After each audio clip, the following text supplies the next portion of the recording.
Yeah, that's what the bottle is, the marble in the bottle is there for, though. How do I get it out now? Hello, everybody. Welcome to the stream. Are you sure you want to stream? Yeah, I want to stream. You don't think I should stream today? Today's the 1st of April. No, it's not. No, it is. It's not. It really is the 1st of April. No, it's not. I think it is. No, it's not. I want to paint. I paint. Well, you can't paint right now because I have to set your stuff up and I'm busy now. What's that stuff up? You're painting everything, No, you know. this. Yeah. You're a bit young for these paints yet. What? So I'm continuing on with my How do you get it out of the flipping bottle? continuing on with my daffodil painting. So this is the 3rd session on this one now. And I'm just experimenting. Let me bring everything up. Here's the camera on painting. Here's the palette. I've got my little fella with me today as well, as you can no doubt hear. Here is the photo that I took of the setup. But because the flowers haven't changed too much from yesterday, so I'm still going to be painting from I'm still going to be painting from the subject, I think, today. Let me just bring the chat up.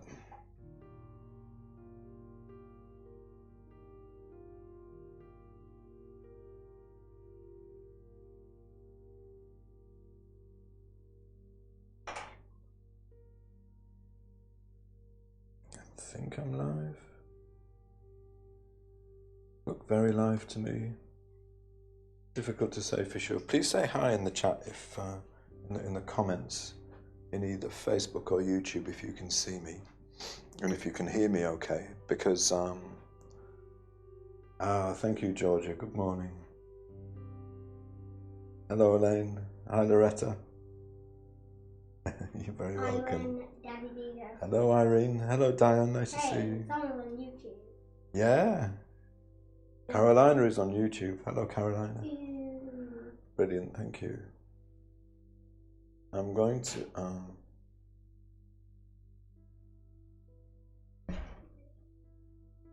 sorry, I'm just setting the chat up.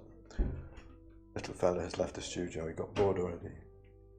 What a shame. It's probably just as well because he's experimenting with water and all the various vases that I have in the corner of the studio at the moment, so it might not be the best idea. Yeah, so this morning, well, it is this morning to you. This afternoon for me, I've just been looking at this, spending quite a bit of time looking at it, and I just decided to start experimenting with the values a little bit because I wanted the flowers to come out a little bit more. I love this very light, this kind of value balance where it goes very light quite quickly, but I've darkened it a little here and brought some chroma in, which seems to me to have the visual effect of dropping value a little as well, and a little bit there just to see how it looked. And I'm looking at the relative values across the flowers a bit, and I think I might want to change that a little bit. So the thing with painting is you kind of, if you're doing it for a living, you don't want to spend you can't afford to spend days and days and days on the same painting. If it's going to mean you don't make a living wage, but at the same time, each painting is kind of, in a way, it's like an investment in the next painting. If I learn something from this one that's going to help me make the next one better, then it's a good thing. Thank you, Linda. Hello, Viviana. Hi, Rose. Hello, Olaf. You can see everything but me. I'm very blurry. Yeah, that's because I'm getting in the way of the camera. and I'm right in front of it. So hopefully you should just see the palette and the painting and the photo. I keep calling it the reference photo. It's not really that. It's a photo of the setup that I took at the beginning. So I decided I want to revisit the values a little bit. So what I'm doing at the moment is I've got this, it's just a piece of paper, card with a hole in it.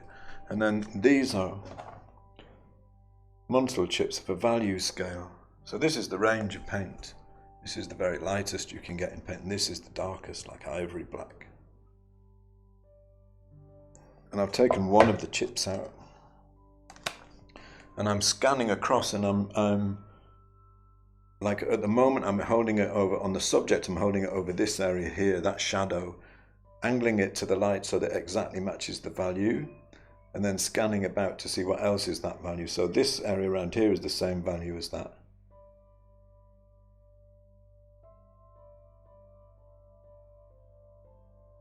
But this shadow area here is a lot lighter than this, a lot lighter. So it's a good little sort of a visual check. And this area here is lighter than this. So I'm starting to see inconsistencies in the value balance, and that's what I'm mostly thinking about at the moment. And sometimes I think you know, if you see something like that, like most of the time if I'm looking at something and something is bothering me about it, I'm thinking I want to change something, it's most often the values.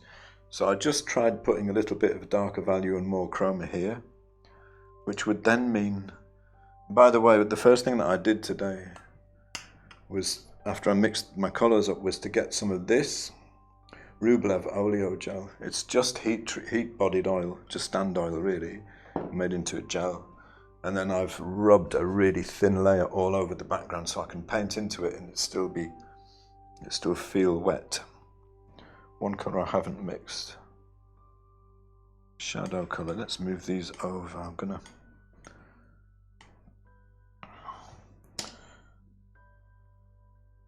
So one handy thing about working with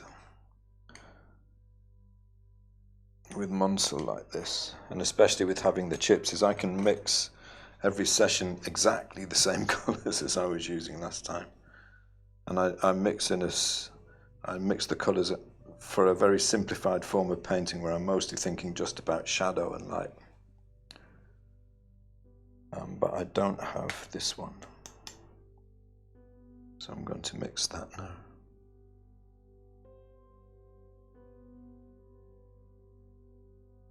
Thank you, Caroline. You're welcome, Linda. Yeah, I just recently signed up for this service called LiveStream, which means that I can send the streams out now to a few different places at the same time, and just stream the once, which makes it really easy for me to, a lot easier for me to manage, you know.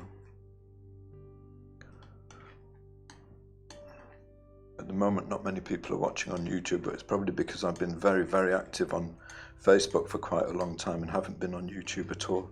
So it'll be interesting to see what happens. I've got a bunch of old videos on YouTube, but I haven't done anything there for a long time. I've been meaning to, so this is a nice way to do it. It's not the Restream, it's not that expensive. They've got an unpublicized deal on at the moment where you can get their pro one for like $20, $20-something a month or something like that.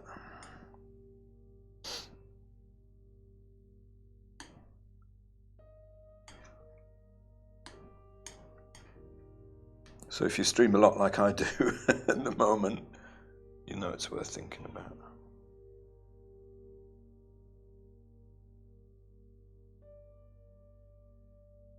I think I want some yellow ochre.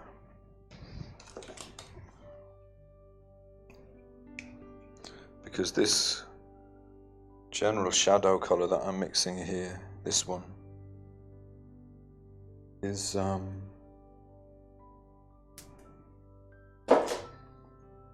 bit too green.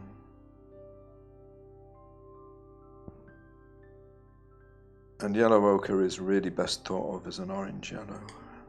In hue terms, it's an orange yellow. I'll just mix a little bit of the same value, and I can just bring a little bit in and swing it round. Away from green and towards orange.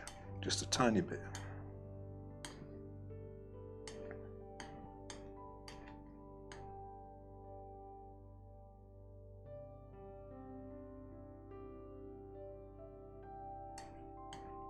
And I think maybe today,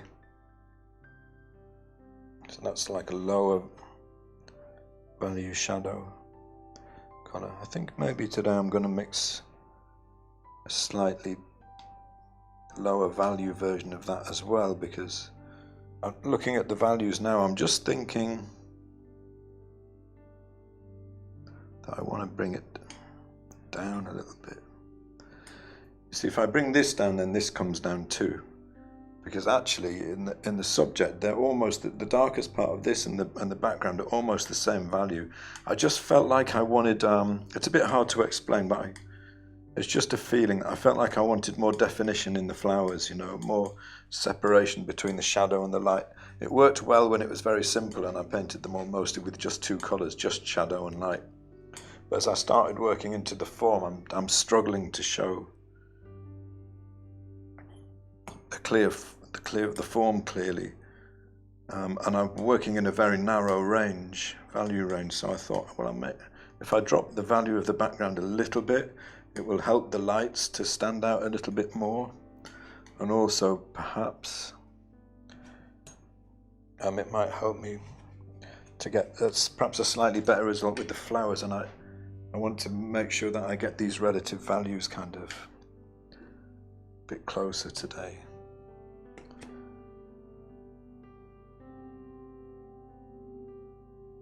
That's still quite light, but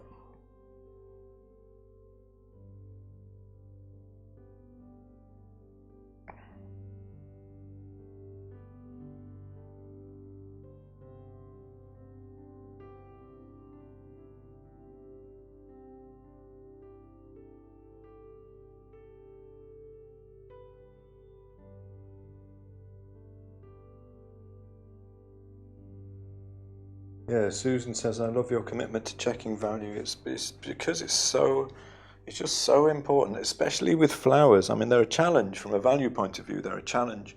When they run away from me, it's always because I've made mistakes with the values, always.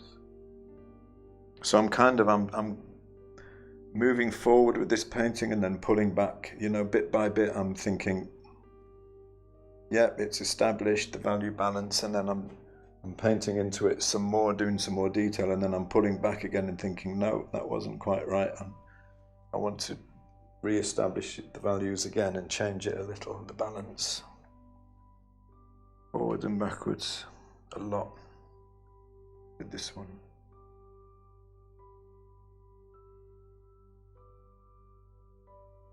And this flower back here has changed quite a bit, and because I haven't painted much of it yet, I will go with the change.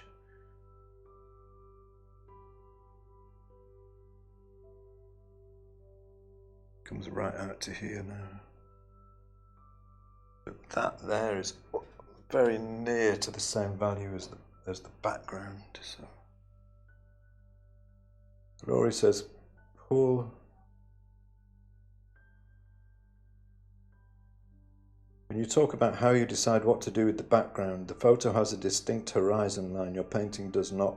How come you decide what to do? Well, that's one of the things about photos, right? When I'm looking at the subject, I'm squinting. And when I squint, I can't see a difference between it's almost disappeared, that line there. But when you look at a photo, it's very clear, and cameras accentuate value differences anyway. But even with the reference photo, if you squint right down, it's still difficult to see that division. So for me, I prefer it like this because I want like a glow back here. I want a feeling of light in a shadow, if that makes sense, like a glow, and I don't want detail. I don't want to get hung up in trying to paint things exactly as they look. I want all of this to be about the same, to be light here. You know, I'm thinking about it in terms of the composition as well. So I'll be taking detail out, or taking things out that I don't think the painting's, I don't think it's gonna help the painting at all, you know, and focusing on the bits that matter. So the value is lighter there, because the value it's darker here and lighter there. I'm not showing that so well at the moment. Does that make sense? Does that answer the question? I'm not looking to replicate every visual artifact that I see in the subject, you know, or in a photo. What I'm looking for is, I want this to work as a painting, you know, and having a line back there isn't going to help the flowers look any better. What is going to help them look better is really nailing the values more. Does that make sense? And I prefer to simplify rather than add detail.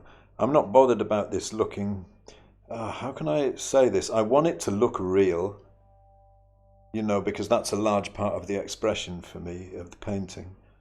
But I'm not bothered about it being that reality exactly that I'm seeing there. You know, the painting has a logic of its own. The value balance is different. Because I can't replicate the values that I've got in the subject. My value range is much more limited that I can reach with paint. And some things I'm just not, I don't care, you know, about it being in there at all. Just going to make a quick note that there would be a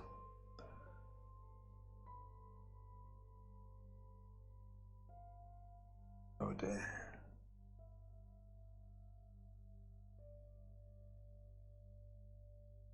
There's a light a bit here, just where it comes out to the light, and I can just kind of just suggest that a little bit. I have the feeling that there's something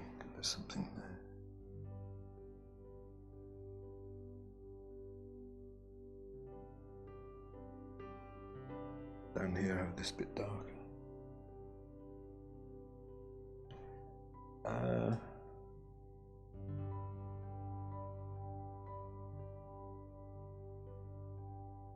Camera's a little blown out.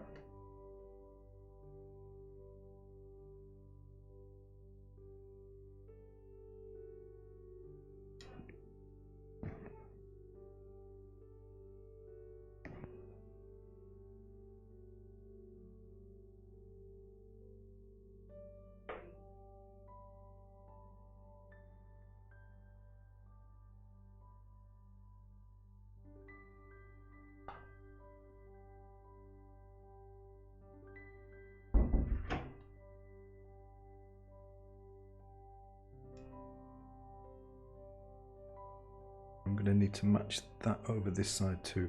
It does mean I may need to change some. Oh, so another point there, like I'm not bothering to paint this edge. If I really look hard, there is an edge of that bowl there, but if I squint down, I can't see it. So if I can't see it when I'm squinting, I won't paint it, you know.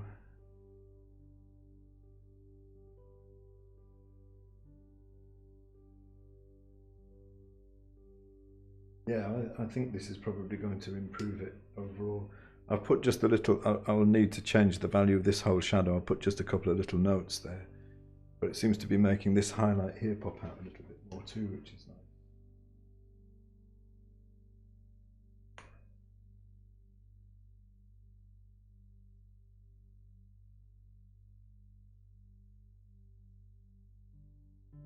This is my yellow ochre is not Vasari. I don't buy Vasari paint actually. I'm not. I think there's a couple of places you can get it in the UK. That was Michael Harding. I usually use Michael Harding or Cranfield. Similar quality. Olaf, you're on YouTube and Facebook. You're freaking me out. There are two Olafs watching. How strange.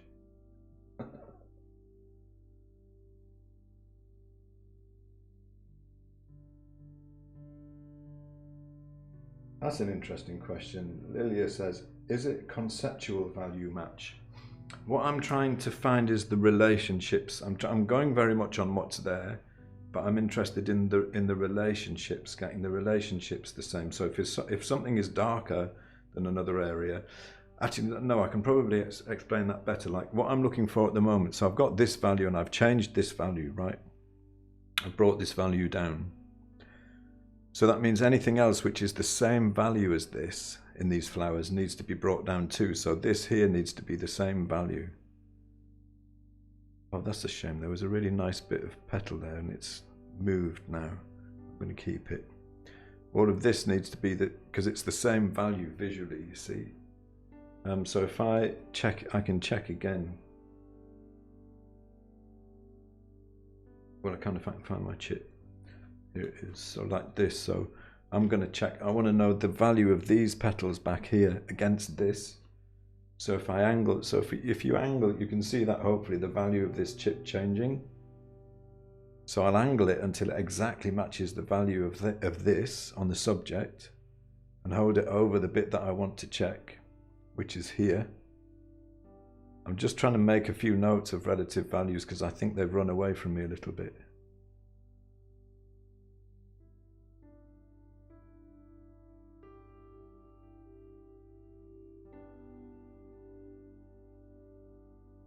And this here is considerably lighter than this.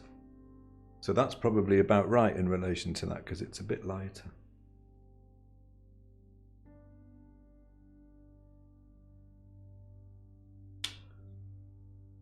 So I'm wondering now about this area here in relation to that.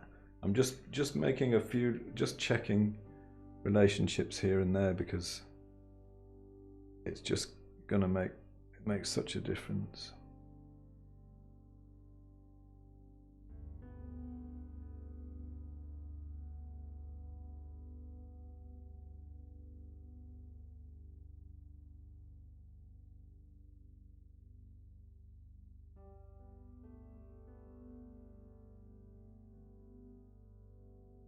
So this here is slightly lighter than that, and so is that. And I've got it darker, so if I lighten that area a little bit.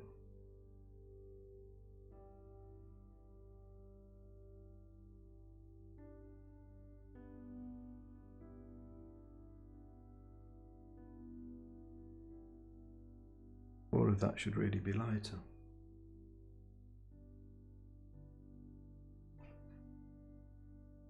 I suppose you could say this is the bit that really fascinates me about painting. I started getting kind of trying to get, so this needs to be lighter than that, right? I can see that just looking at it. Trying to get more serious about value a while back, and you know, I remember thinking I'm going to really focus on value for a while because I really think that if I can sort this out, my paintings would improve. And I thought, you know, maybe I would spend, I can't remember, but I thought maybe I would spend a few months on it or something. You know, I thought, oh, I'll do 100 value studies. At one point I did 100, I set myself to do 100 value drawings in chalk and charcoal. And I thought, yeah, that would be a really good way to learn it. I'll do 100 of those and I'll be, you know, then I'll go back to painting. And 10 years later, I'm still here thinking about value, you know, and losing the balance and trying to find it again. And you know, so if these are that much lighter than this, then I hear it's lighter again. But I need to be careful because it's nowhere near as light as this. See, it's kind of it's like a dance almost.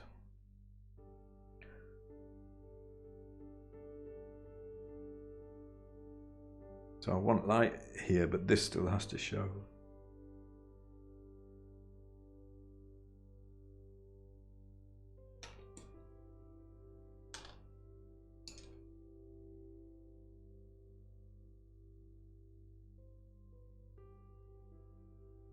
And I'm being careful about how high up the value range I go for this part here, because it needs to be darker than this highlight here.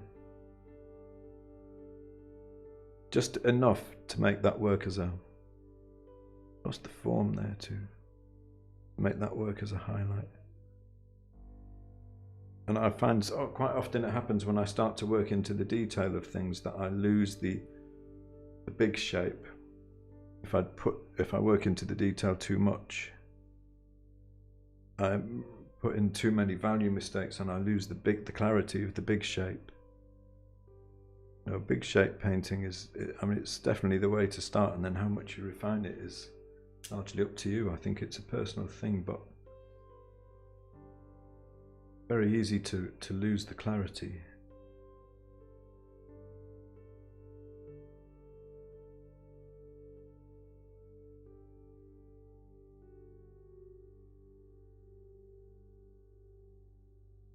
The big shapes when you work into the detail, and if you do, then painting just doesn't work as well.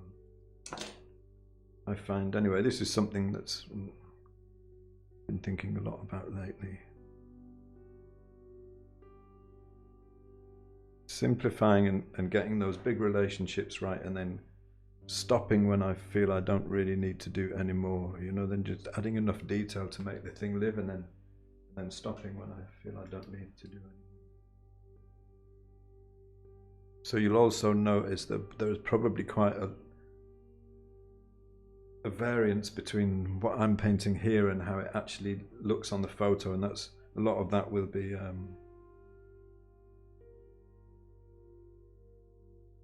flowers moving, because this is the third day now with these flowers.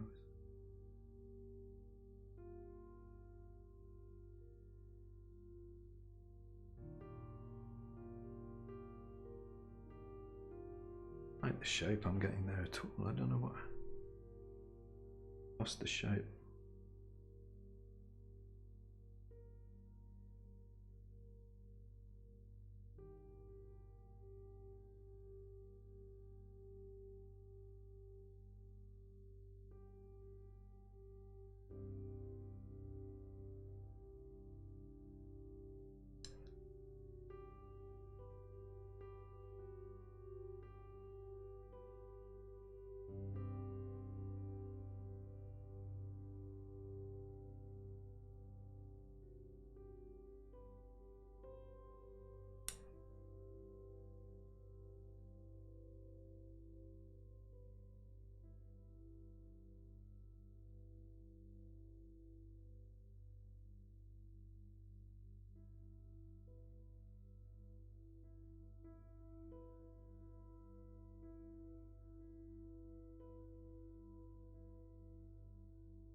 Very welcome, Carl.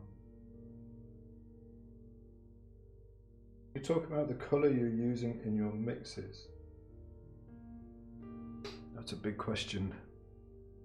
Do you mean which tube paints I'm using?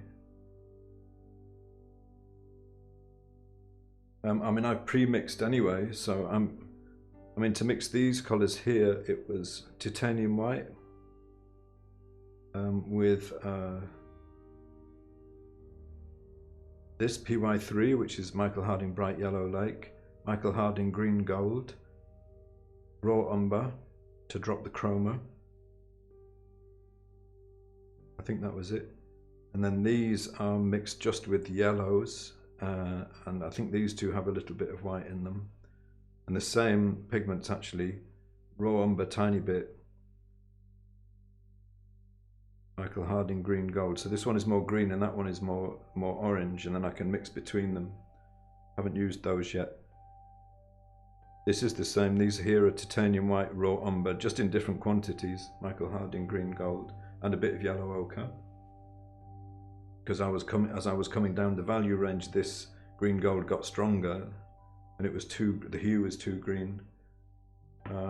These colours here, which I haven't used yet, which are for the cloth, titanium white, and this violet has come from quinacridone rose and ultramarine blue. The neutrals here are raw umber, ivory black and white, so I can drop the chroma of these or bring more in as I. That makes sense. And I'm also bringing these neutrals over to drop the chroma a little bit here and there for these too, where I think it might be necessary.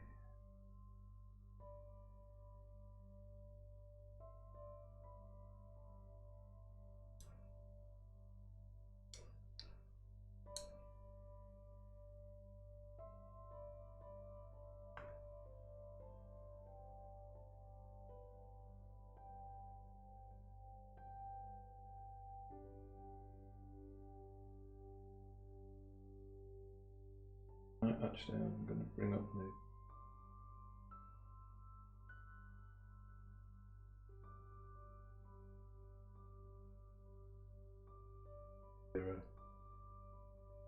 see.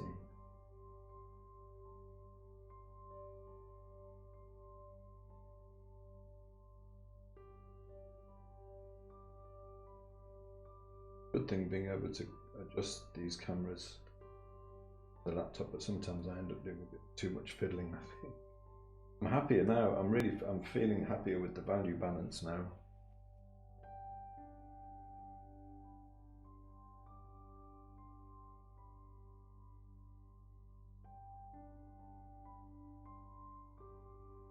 So Laurie says, is there a consistent way you approach that? The colour is that? Do you do the same for your paintings typically? Never know. Oh, talking about the background. Yeah, that varies as well. I'd say generally speaking, I don't. Yeah, I paint them in a very stripped down way generally, and I take out detail. I'd say, yeah, that's pretty. Yeah, I generally do. I don't think of any that I don't. And anything that goes into shadow where values are similar, then I'll tend to paint across the edge. You know, like I could do it here. Because the values are very similar, I can lose that edge, you know. Where the values are the same or very close.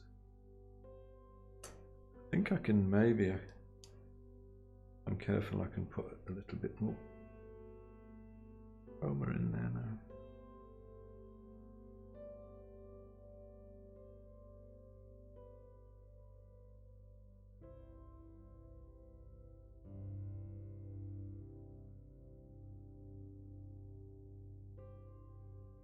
It's such a compromise painting flowers, very light flowers, because the value balance is much narrower in paint than it is in reality. I'm going to get some lead white out so I can do some little, it's probably a bit premature doing that, so I can do some little details. It just, the lead white is just because it handles very different from the titanium white. It doesn't cover as well. So when I'm doing the kind of the broad painting, I tend to be using titanium more, but it has this beautiful sort of, they call it strings or ropes sometimes. It's very elastic quality to it, so you can get a bit hanging off the edge of your brush and then just lay it down, you know, rather than painting it, just kind of stroke it across the surface, and it can work really well for flowers and stuff. But I'm not, and the reason I got it out is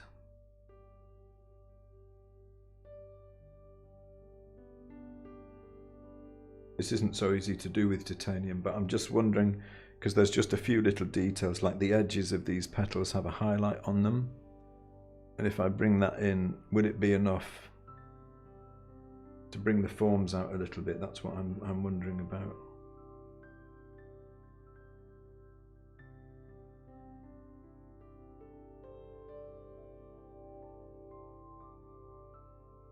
I kind of want to, most of the time I want to paint as little as possible. You know, mostly to reduce the chance that I'm going to mess things up.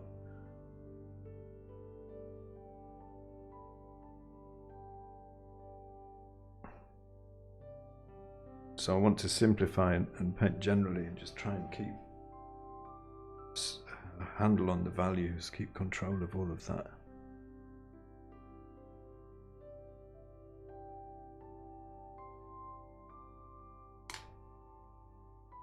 I think I'm liking that change with the values.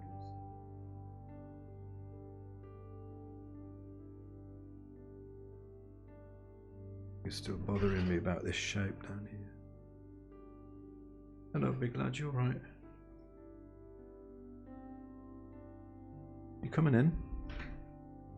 Gonna hang in here for a bit?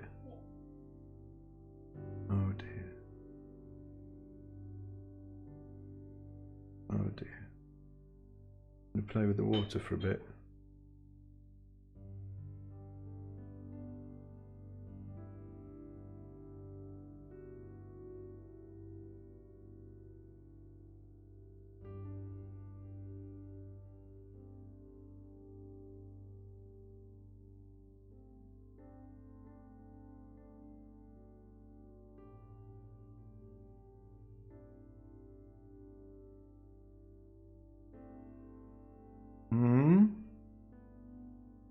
How'd you what, big lad?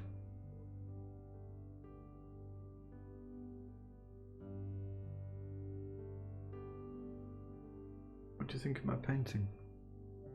Ah, thanks. Do you think you might want to paint some flowers? Yeah, we'll do some flowers next time we paint, shall we?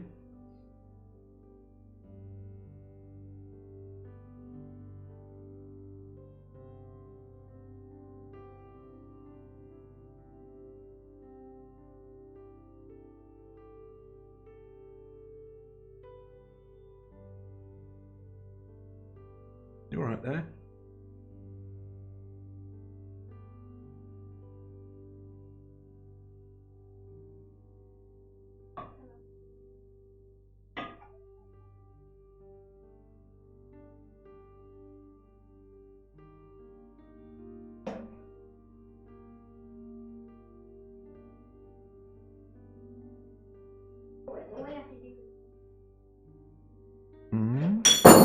Oh, that doesn't sound good. What happened there? Oh, well, that's good. But it didn't break.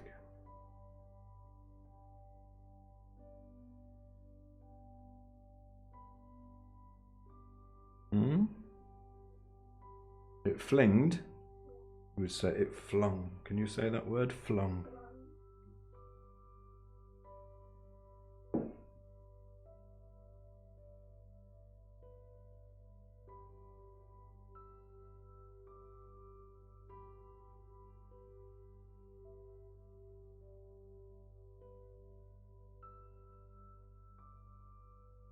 Hey, it's not coming out anymore. What?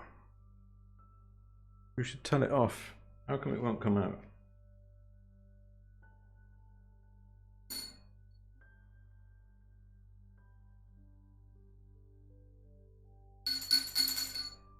Is there even any water in the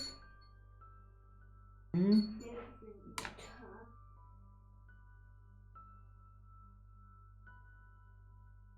Oh, that's good. We wouldn't want water spilled, would we? Uh-huh. You sure? Mm-hmm. Hey.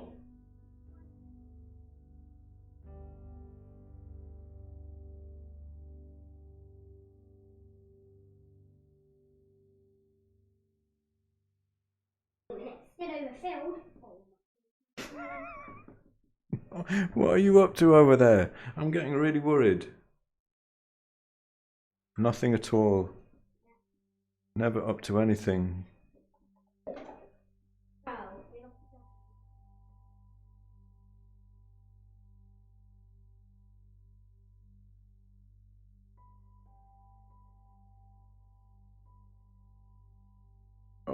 This seems to be working to me. Oh no. So I'm not adding any detail, but it seems to me that it's just working very carefully with the balance. Not a huge change. Just working with the balance is improving things, I think. Oh. Oh. Or is there, sorry, I didn't read the rest of your comment. You never really know about backgrounds. So it seems that you replicate the focal points, but backgrounds you abstract. I'd say kinda, yeah, but I also I try very hard to find the actual hue that I'm looking at. So you know, and relate everything what I'm mostly interested in the background is the value. I'm interested in the value working to show off this as well as it can, you know. Be consistent with what's going on in here. So these values in here need to work relative to the background. Everything is relative, you know. So that's what I'm mostly interested in. And I think if you struggle with the background, the first place to look is the value. And you can check, you know, you don't have to have a chip. You can just paint a dab of paint, you know, mix black and white or ivory black and white or something. Just paint a dab on a little bit of card, paint a bit of card, and then depending on how you angle it, it will appear darker or lighter against the surface of your subject. And then you can move it around. So if I angle that so it's the same value as that there, then I can move it around. Imagine this is the subject and I can check what values are the same. Like here I can see that this value is lighter. So look at the value first if you have trouble with backgrounds. What you can't do is, I don't think anyway, is just make up any old thing and think it's going to work because it's a nice color. You know, really focus on the background. Like spend as much time on getting that right as you would on everything else. You know, that would be my advice. If you struggle with the backgrounds and paint, try to get the big shapes and the values right for those and really focus on that, and I think you'll find you'll struggle a lot less with backgrounds. John says, hello John, nice to see you. Is this squinting approach related to the alleged myopia of some of the impressionists? Yeah, I'm trying to paint like an impressionist. As you can see, failing miserably. Just got a brush out. What's it for? Oh. Yeah, I'm trying to replicate Monet's eye problems so I can paint better. Should work, right? See, if this value comes down, then this needs to come down too. And there's a slight hue change here. I'm not painting the edge, but there's a hue change.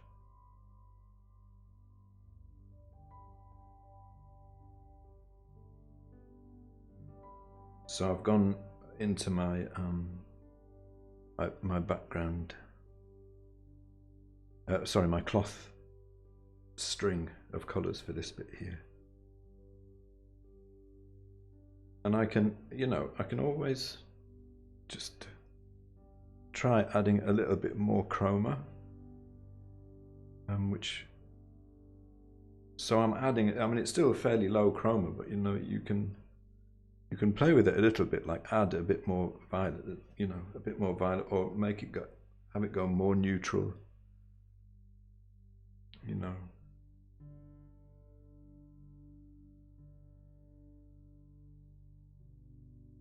I'm not sure about this area here.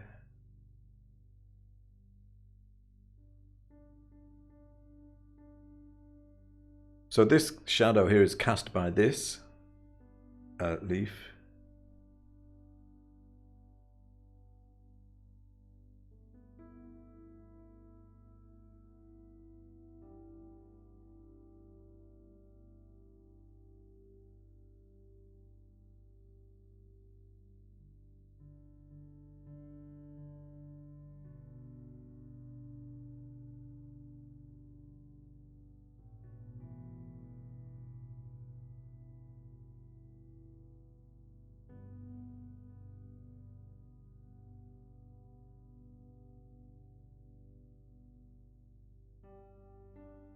So I've relaxed out of the flowers for a bit, and I'm just looking at the overall value balance and playing with that a little bit, partly, to be honest, to give myself a bit of a break from the flowers, because it's taking me a lot of focus, and I want to be very careful with them.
So because I dropped this value, I need to change, you know, like all of the other values too. They all need to be changed as well.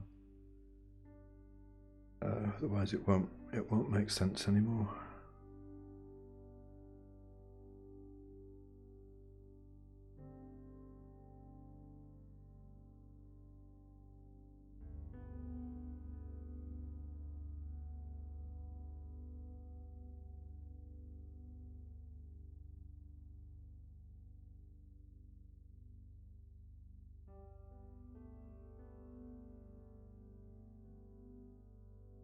Dropping a little bit.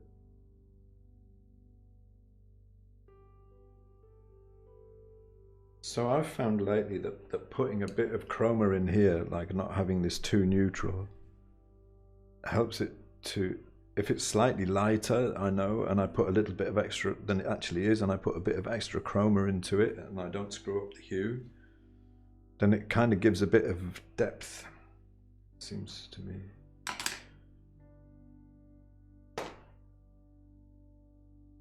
This is, I like it there, but it's overstated.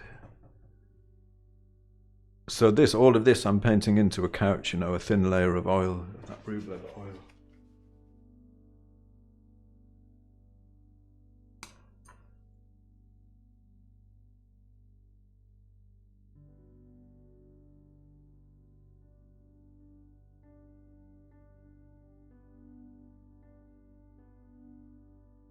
And I'm adding a little bit of that slightly higher chroma violet. It's not there, you know. I'm just putting it in because I think it looks nice against this really low chroma yellow green. Just that's all.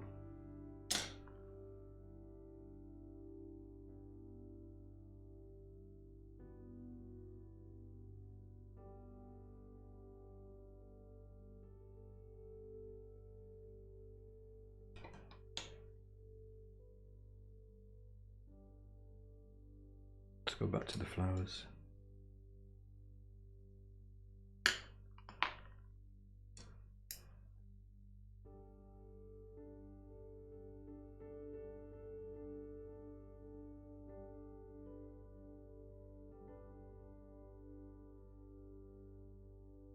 The light is interesting in the studio today. It's quite overcast.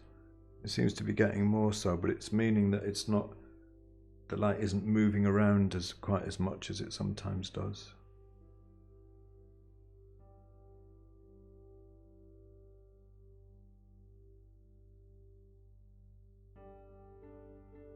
So because I'm being more careful today, I'm doing a lot of standing back and looking and less painting.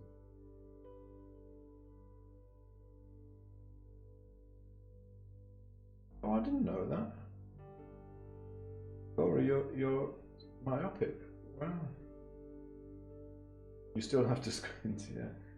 Yeah, I mean, I squint right down when I want all of the detail gone, you know.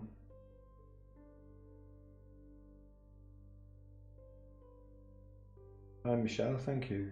Oh, Elaine, you had a question. Is it hard to see the value of an area when the paint on the area is still wet?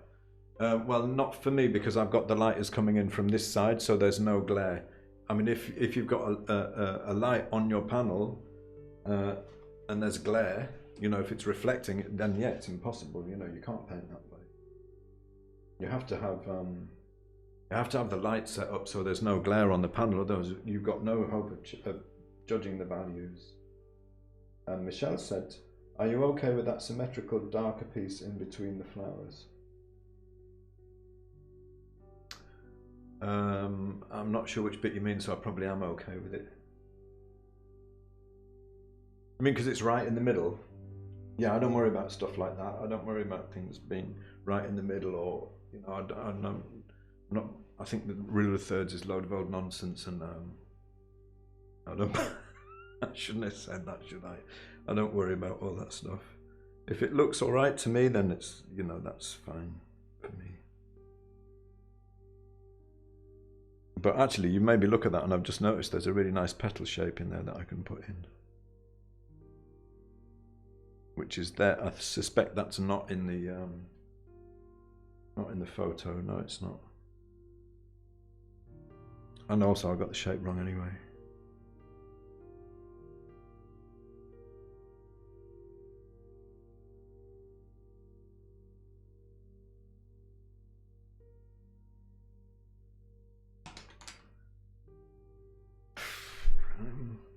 Try a little bit more of this, just here and there.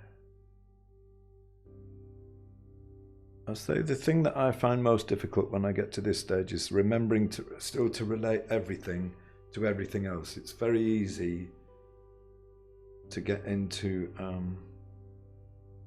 just looking at the detail of the section that you're working on at the time and forgetting. Like, all of these values down here need to be lighter than this value here, which I haven't really got light enough. This bit here just to stand out more. A nice hard edge.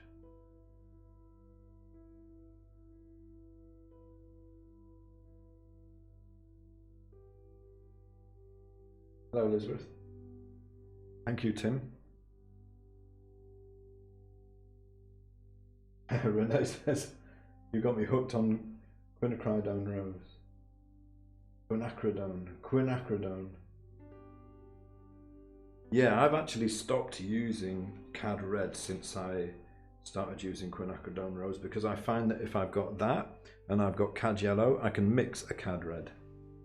The only time I'll put another orange red out is if I want ridiculously high chroma, and I'll put naphthol red out. Naphthol red.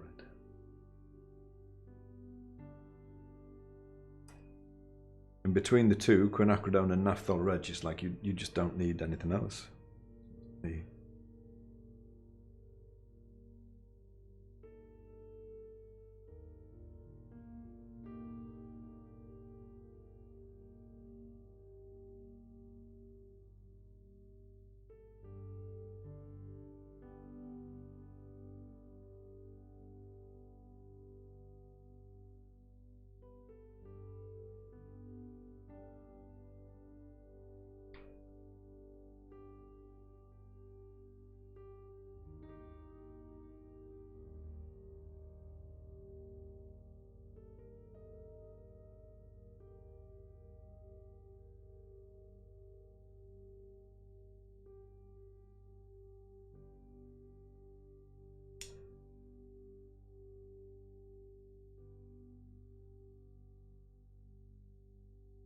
Yeah, I'm still looking for that. You're talking about a symmetrical dark bit in the middle. I can't really, I'm not sure which bit you mean.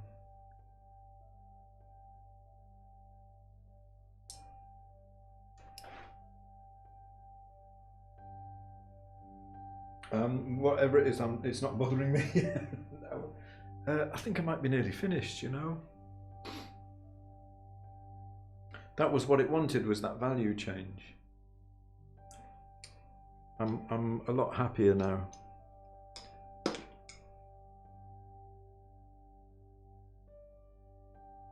So this for highlights, like on things like this vase here, I always use titanium white, although they do sometimes have a little bit of color to them. I would generally use titanium white because I want the maximum possible value there, the highest value that I can get in paint, and that's titanium white.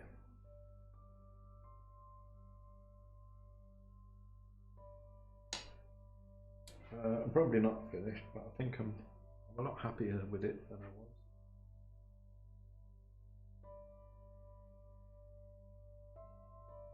This flower here is looking a lot sunnier. I think it was bringing down these values over here in the shadow, like I'd lost the feel of the whole thing as like being light over here and shadow over there. I'd kind of lost that a little bit. I feel like it's come back now.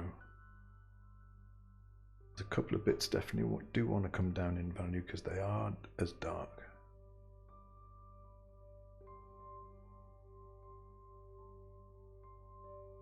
It just that the values had become too generalized, you know, it's so easy for that to happen. It's the form and the light.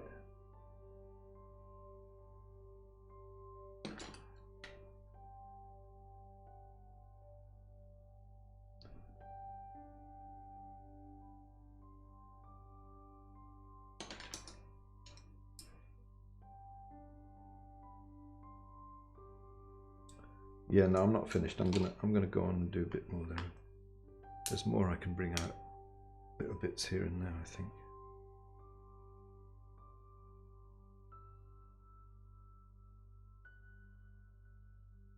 So the lead white also helps me get some really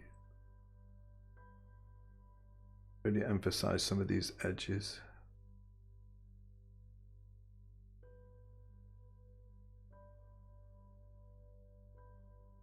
Have a really, in places, really high value against the darker one.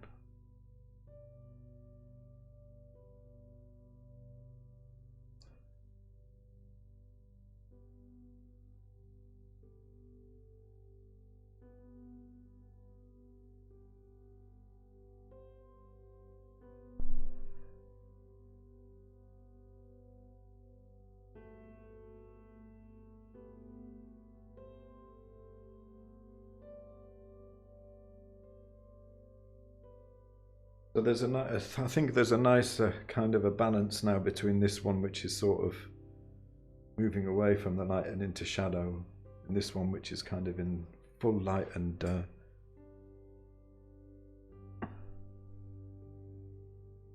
brighter and turn to the light.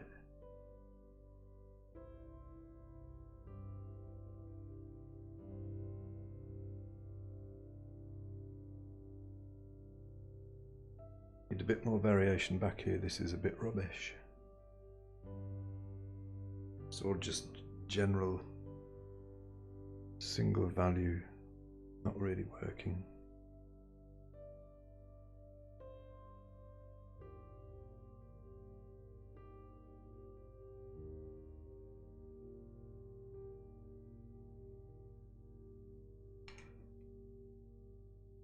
Yeah, I think that's what it needed. It didn't need more detail. It needed just needed a bit more careful work on the values. I was wondering if I was going to be painting much more detail today, but I don't think so.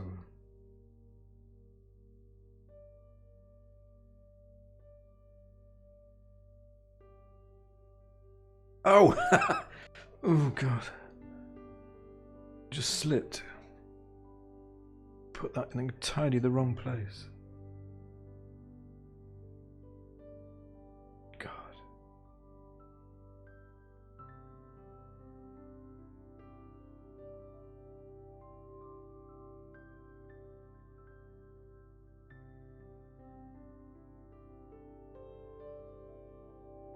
This bit is just fascinating me, you know, I really like that bit.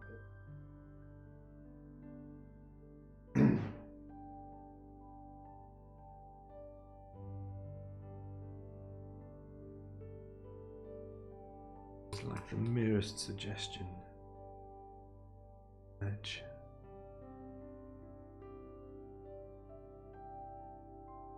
Oh, too dark.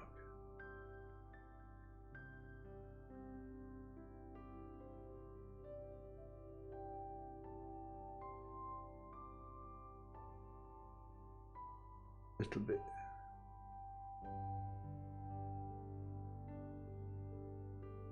Dear.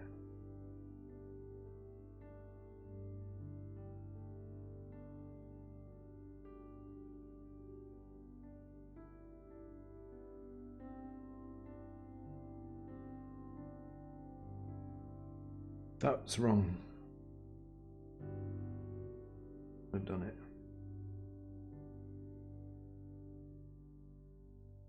Trying to be clever and just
I'm putting in some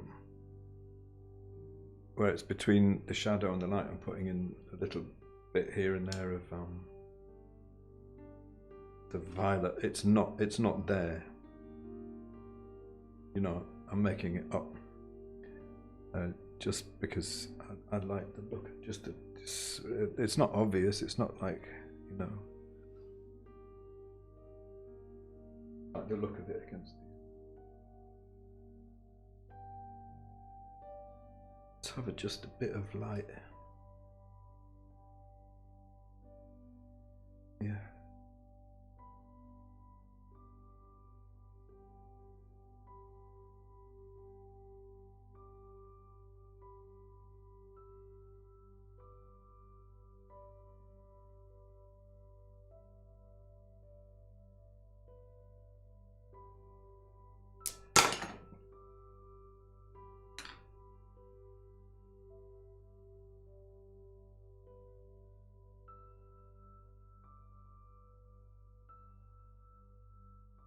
That's way too much.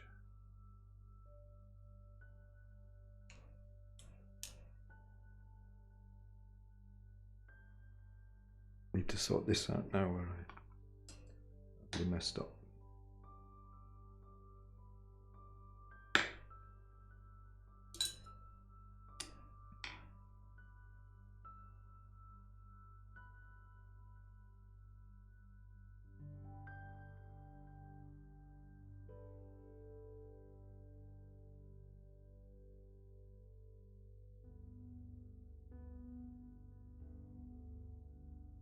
Just realised I forgot to eat lunch again. Actually, there's something I can do here. I'm going to try and paint that. There's a, just down the bottom there, there's a really nice bit of the stem showing through.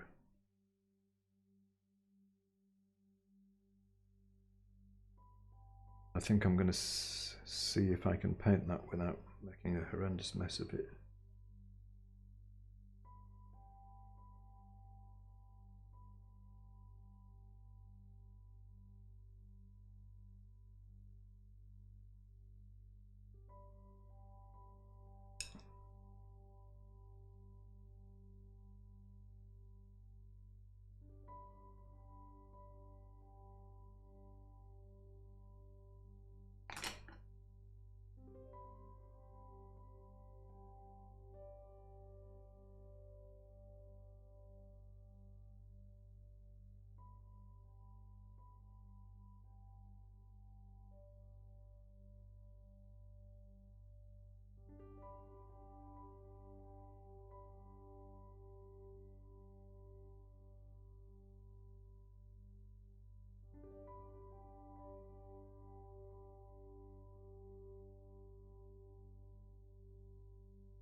I don't think I'm improving it anymore. I think I'm fiddling.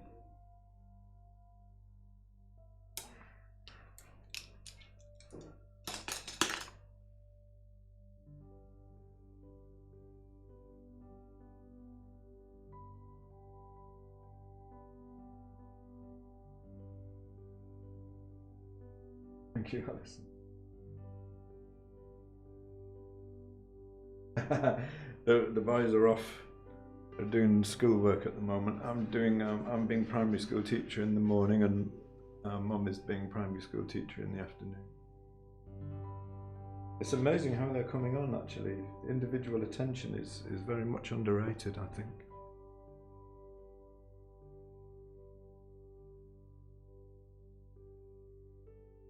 Joe says, can you open the camera exposure on the painting? It appears overall slightly dark. Look. Oh, you did actually say that 20 minutes ago, I'm sorry. So, it does look a bit dark.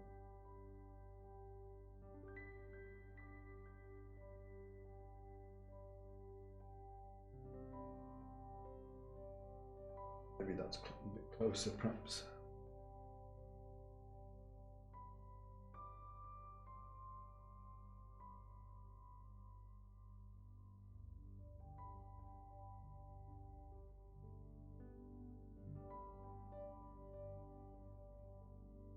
Seriously, deliberate blurring is a great way of simplifying the image to avoid getting bogged down in detail like I always do. Yeah, me too. So true. So true. I do as well. I mean, it's fun. I think you can get involved in detail as much as you like, as long as you don't lose the big relationships, you know, of light and dark and shape. As long as you don't lose those, you know, you can spend as long as you want on detail. But I inevitably do. Hello, big lad. What have you got there? Oh, nothing. Anything for me? No. How come you never bring... You've got crisps? No. Do you make the flowers in the background cooler or warmer to push them backwards? It's not about cool and warm, to be honest with you. I don't think in terms of cool and warm at all. The reason I don't is the problem with cool and warm, I think, warm and cool, is that that can be created by either hue or by chroma. Let me show you something. I'm going to bring the palette up. Full size. Just bear with me a second, please. Let's turn that off. Bring the palette right up. Switch this off, and I'll try and show you what I mean on here on the palette. So, okay. You would say, for instance, that colour there, if I mix a blue of about the same value, you would say that that one is cooler than that, right? And certainly I think that's mostly what people think about when they think about warm and cool. Like, if I want to make something cooler, I need to add blue. You know, if I want to make it warmer, I need to add orange or red or something like that. But if you have a neutral of the same value, let's make this one more red. I don't think anyone would argue in terms of warm and cool that this one is warmer than that, right? And this is cooler. Let's bring that value up so it's about the same. But it's not just about the hue. So if I have a neutral of about the same value, if I put a bit of the neutral against that, the neutral against this would appear cooler than that. But against this, it would appear warmer. And that's the values are almost exactly the same. So it's often chroma, and it depends what it's up against, you know. This is, to me, is cooler. If I make that even more orange, if I make this even what you would say warmer, let's make it even more obvious.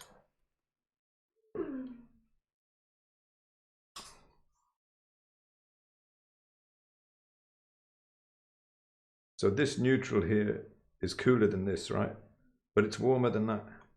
It's the same color. And that's just Chroma doing that. They're all the same value. Do you see what I mean?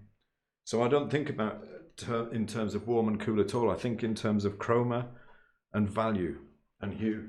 And that helps me get a much more control. So in terms of what you would call temperature, these you would say are the warmest parts, but they're the same hue. It's just that, you see, these are the same hue as these. It's just that they're higher chroma.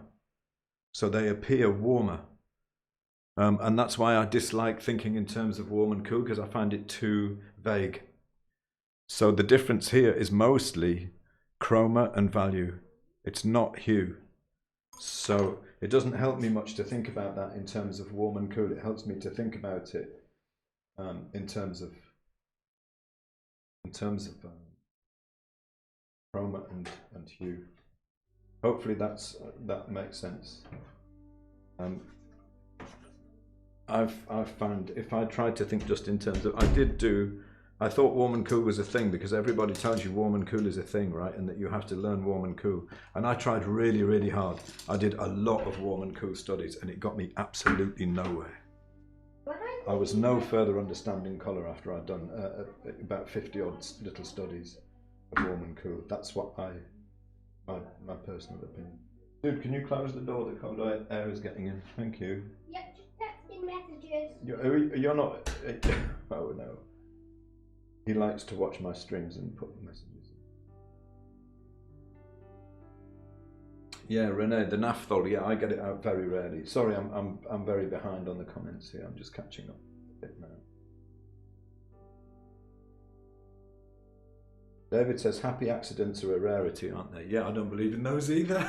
I believe in thinking things through really carefully. The only accidents I have are bad ones. Yeah, does it? Yeah, doesn't happen to me. Maybe I'm just really unlucky.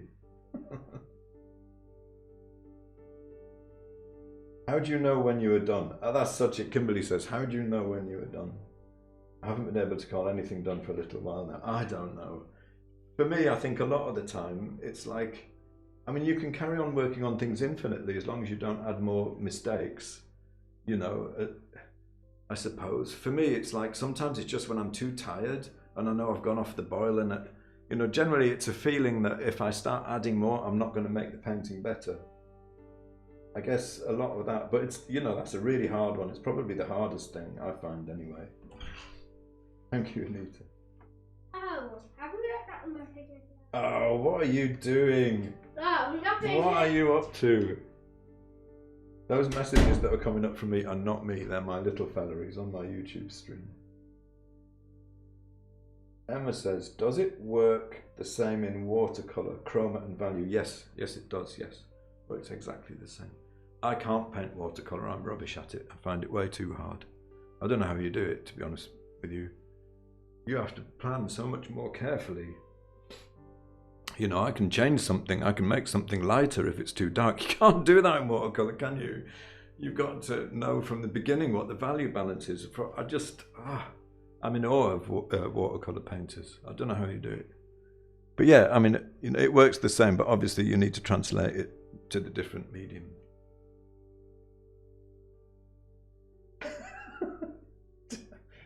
Tear away.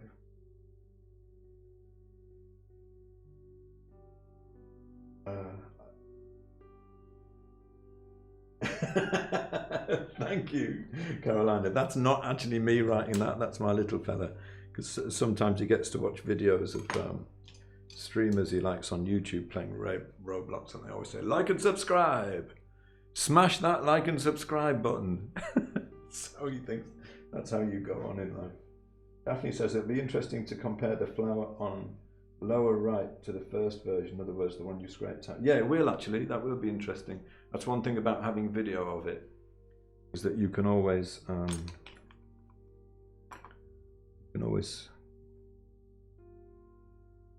and I did do that actually the other day, because I wasn't convinced that I had a. It was when I really realised that I thought I'd really had mucked up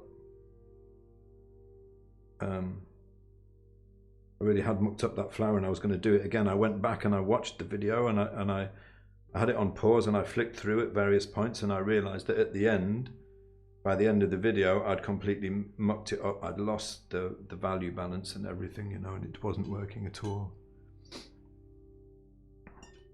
I'd lost the form, I'd lost the values. And I had to go back and do it again.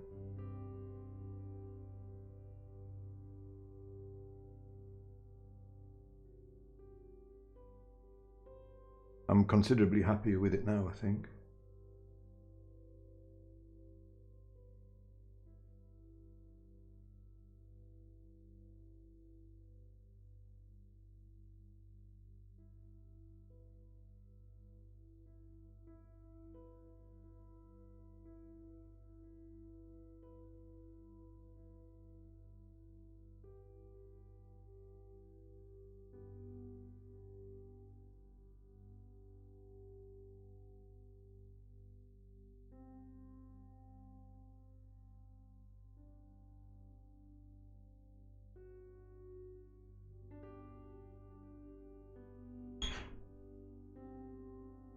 Yeah, I saw your comments, you little tearaway. What are you up to? Are you talking? Hmm? I know it's you, you know. Stand still for a moment. He's very bad. At that point, I guess I'm pretty, you know, this happens to me pretty much every time I do it. I put the signature on and then I think, no, yeah, no, I'm not quite there. There's a few things I need to change. A few transitions here and there, and I probably will do a little bit more on it. But some bits I won't, like I like this that's showing there, right back to the original part of the panel. Some transitions down here I might want to change and soften a bit. But overall I'm a lot happier that everything's standing out a little bit better now. Couldn't find the pause replay option today. No, Emma, it's not you, it's because it's live. Once the stream is finished, then you will be able to... Oh, one of my mics has died. If I went really quiet, it's because one of my mics has died. Look. Look. Hey, that's my camera. I know it's yours. Give it back. Oh, it looks all right on there. What do you think? Is it good? Is it good painting? What do you think? Like it? Turn the sound off though, dude, or we'll get a horrendous echo.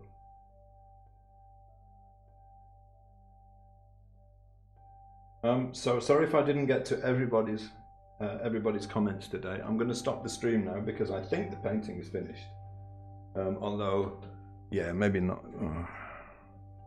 There's a few things I'm probably going to want to soften as they're standing out a bit too much to me. But I hope it was useful and I hope it took you perhaps away for even just a little while. Not sure how long we've been going. How long have we been going, Jasper? Do you know? 1 hour. An hour and 10 hours? No. Thank you, Diane. That's nice to hear. Hey, Diane. No, Diane, I said. Diane, dude. Oh. Thinking maybe need a fresh brush.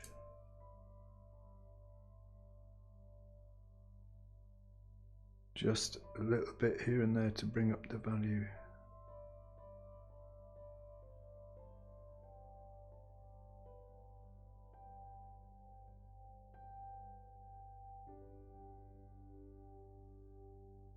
Yeah.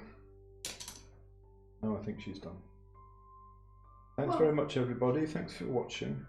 I hope it was enjoyable.